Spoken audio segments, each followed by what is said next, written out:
hello, what's up mga kalodi mo for today's video. Nandito na naman tayo sa Baseco Beach. Ayan.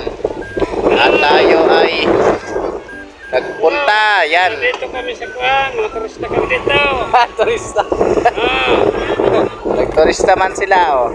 parang ano kami, nagsasabi ng dagat. Nandito kami ngayon sa Baseco Beach at ito na yung ating vlog for Baseco Beach. Malinis na po dito, maganda at may mga isla na rin. At dito ay ipakikita ko sa inyo kung gaano kaganda yung beach ng Baseco. At ito ay makikita nyo na in 3, 2, 1. So ayan guys, tapos yung bangka na nasa gitna na yan, yung Baseco paddler sa amin yung ano na yan. So ayan, sarap na hangin dito, may mga bangka. Yan sila Manoy Sane. Manoy Sane, kaway-kaway, Manoy Sane. Magkaway ka ba? Kaway.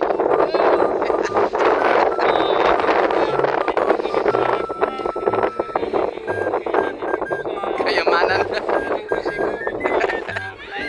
Yun, na playa. Yan.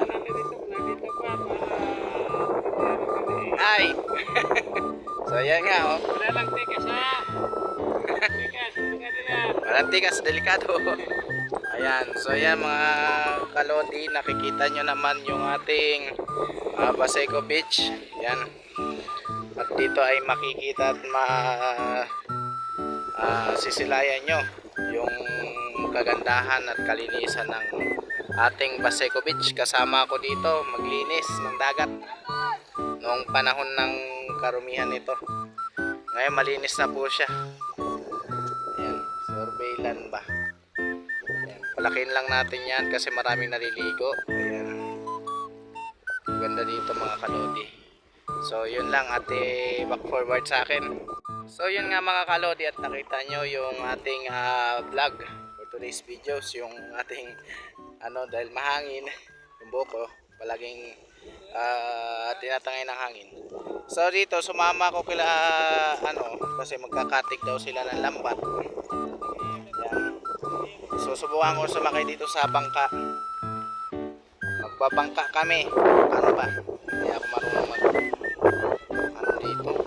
Bandar ng motor nito.